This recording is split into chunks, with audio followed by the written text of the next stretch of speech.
banking and finance place, but also I see that we have with us also today Andrei Daskovsky, because Andrei was in charge of one big industrial project in Russia, and I know that last year he was working especially with the questions of compliance with the sustainable development. Andrei, can you say just few words, please? Yes, okay.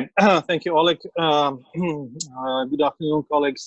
Well, basically, I've been a CEO for Sibelco company. It's a Belgium-based company involved in, it's multinational, involved in extraction of industrial minerals, also processing and distributing the output. And I came to the company in 2016, and 1 year before that, the idea of sustainability, sustainable development has just come to the company's agenda. Yes, we've talked before that the concept, the discipline, and the business practice of sustainable development originated in oil and gas companies. However, I think at the moment most of the international companies that are involved in extracting something from land, from soil, they have also embarked on this practice. So one of my challenges as the CEO was to establish sustainability function in Sibelco in Russia, because it did not exist before that, and even parts of sustainable approach were not part of the local practices of the company in Russia. So how Sibelco sees sustainability?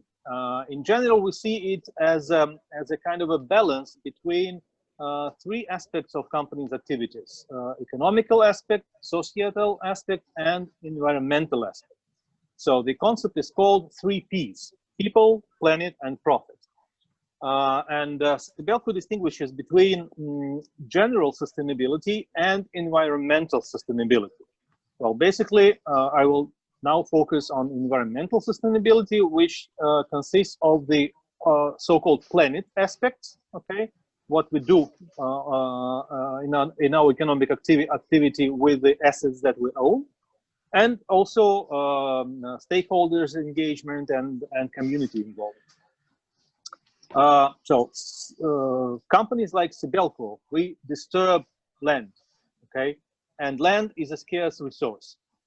Therefore, it is very important to understand responsibility and to take responsibility for what we do with the assets that we own, how we do it, and what we leave behind.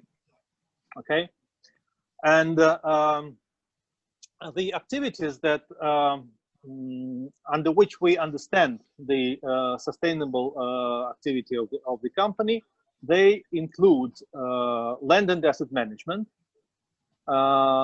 strategic permitting, regulatory affairs, compliance and risk management, environmental impact reduction, and also proactive stakeholders management and communication and reputation enhancement.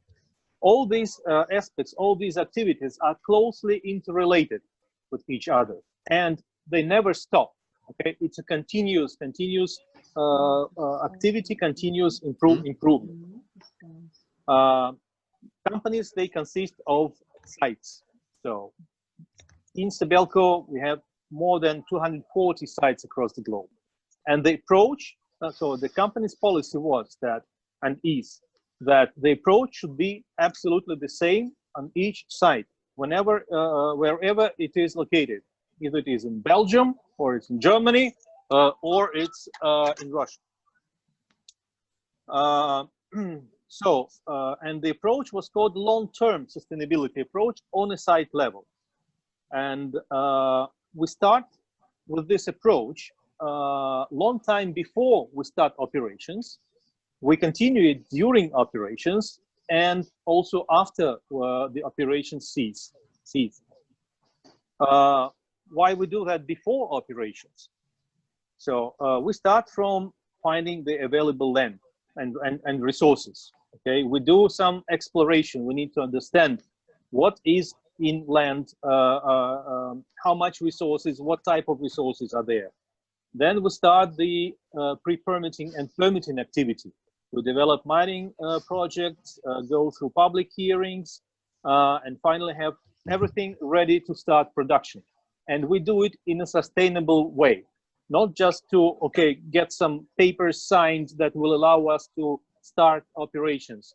No, we have to do it, everything in full compliance with local regulations and with the corporate standards, and means EU standards, okay? Then we start operations. And then after operations cease, we have to do what we call closure, okay? We have factories that we no longer need, processing plants, and we have, okay, cavities inland, okay? So on the, even before start of operations, we have to develop the mining project where closure plan is part of the project approved by not only governmental bodies, but all the interested parties, including the owners of land, for example, if we do not own it, and local communities, okay? And we have to strictly follow this plan after we complete operations. Mm-hmm. And it's not just a declaration that we do it, okay? It is supported by a lot of documents, okay, where we assess our activity, we assess the situation and benchmark it against the corporate standard, and it's a day-to-day routine work. So, and one of my responsibility was to establish this function, and now it is up and running, as well as in all other countries of where Sibelco operates. And I think it represents a very good example of a foreign company, okay, not only bringing the new technologies and advanced corporate governance standards to the emerging markets, which Russia still is, but also the new standards of sustainable business development. We've talked a lot today about the green technologies, emission control, etc., etc. And in terms of Sibelco activity, okay, not allowing the pollution of air, of water, of soil, establishing good relationships with the communities around your plants and deposits is something that Russian business did not know, did not experience in the past, and still is.